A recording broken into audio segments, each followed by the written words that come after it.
Hey guys, welcome back to the channel. Episod kali ini masih lagi dalam konsep Le Chatelier Principle, tapi kita akan fokus dengan disturbance yang baru iaitu temperature. So, stay tuned.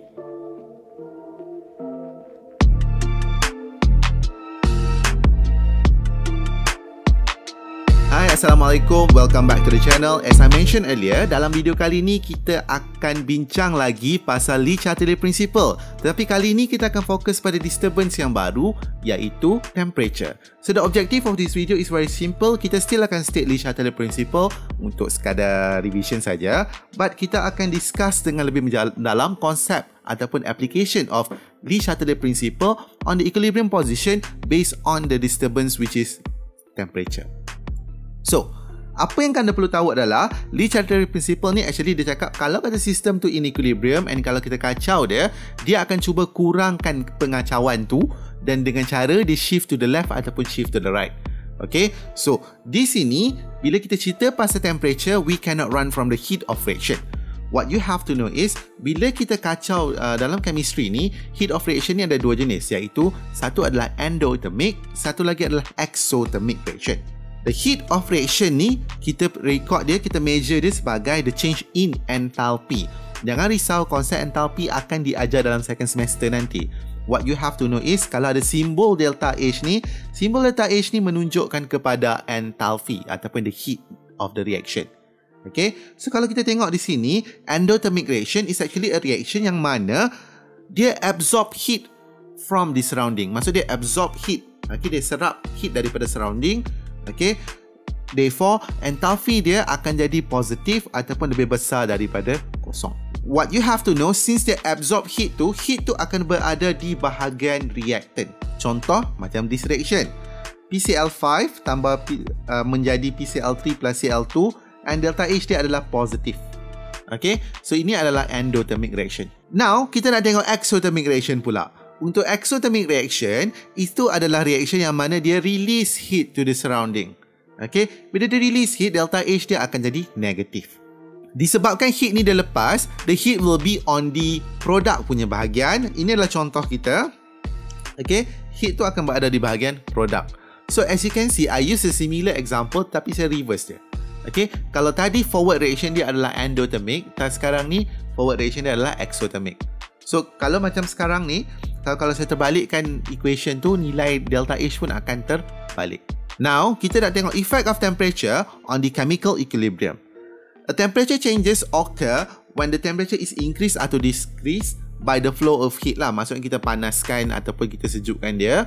So, kalau kita nak tahu ke arah mana dia shift dia tu equilibrium tu, kita kena tahu bahawa reaction tu exothermic ataupun endothermic first. Sebab tu saya ajar yang tadi tu, konsep menentukan endo dengan exo.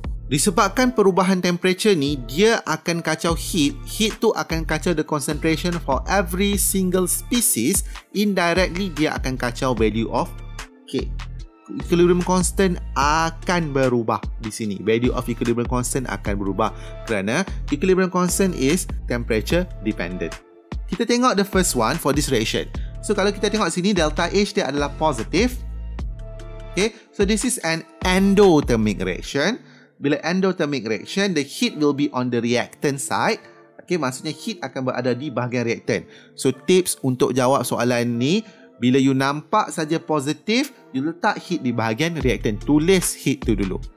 Now, kalau kata kita kacau the temperature, the system akan shift to the left or to the right untuk kurangkan atau tambahkan heat of the reaction. What do I mean by that? Okay, example for this reaction, apa yang kita buat? Kita increase the temperature. Kalau increase the temperature bermaksud kita tingkatkan heat of the system. So the system akan cuba kurangkan heat dia. Okay, so bila kita kurangkan heat dia bermaksud dia akan pergi ke tempat yang tidak ada heat. So dia akan shift to the right. Okay, sebab kalau dia ke arah kiri, dia ada heat. So dia akan shift to the right.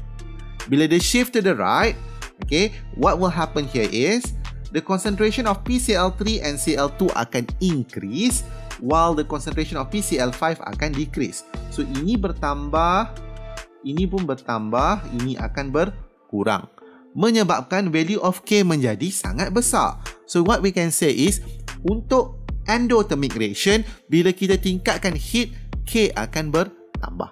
Apa jadi kalau kata kita kurangkan temperature, kita sejukkan dia? Bila kita sejukkan dia, apa yang berlaku adalah equilibrium tu ada rasa sejuk, dia akan cari heat. So dia akan shift to the side yang ada heat. In this case, dia ada di sebelah kiri, therefore dia akan shift to the left.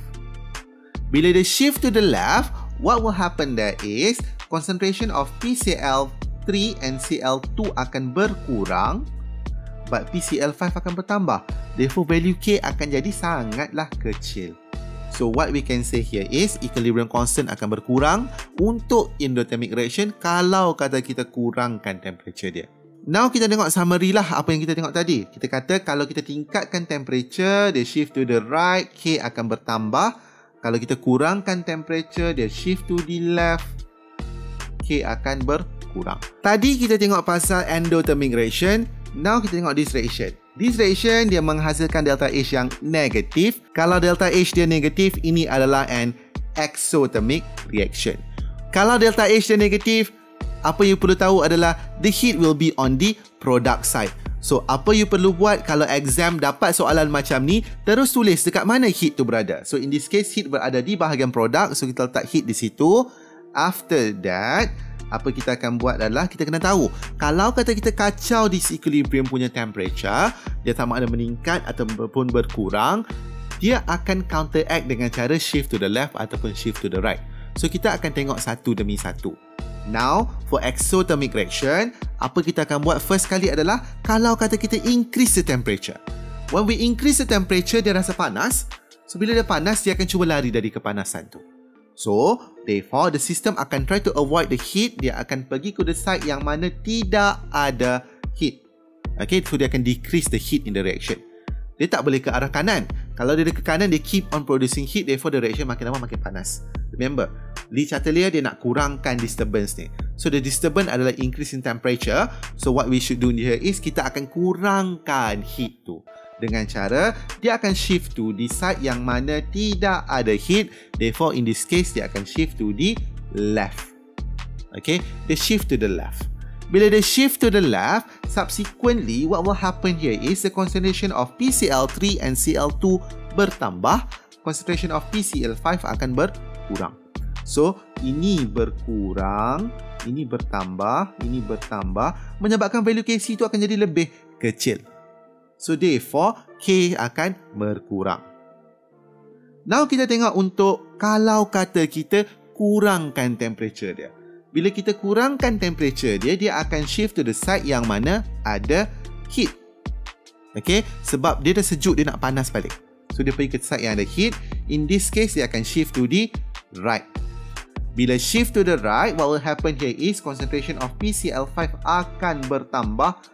PCl3 akan berkurang, ini pun akan berkurang, therefore K pun akan bertambah. Okay, so dia reverse lah daripada yang tadi. Alright. So, apa kita boleh conclude di sini adalah for exothermic reaction, kalau kata kita tingkatkan temperature, value of K akan berkurang. Kalau kita kurangkan temperature, value of K akan bertambah. In this video, kita dah belajar macam mana kesan temperature kepada equilibrium according to Le Chatelier principle. We also learn that it is important for us to know how to distinguish different type of reaction which are exothermic reaction and also endothermic reaction.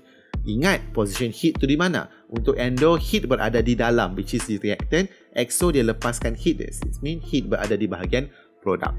I really hope you enjoy this video. Dalam episod yang akan datang, kita akan bincang pasal the effect of volume ataupun pressure on the equilibrium position according to Le Chatelier principle. Tak susah, benda tu senang saja. Okay, I really hope you dapat hadapi segala cabaran macam Le Chatelier juga. Apa cabaran, kita tolak tepi, kita terus marah ke depan. Okay, with that, thank you for watching. See you next time. Assalamualaikum. Bye.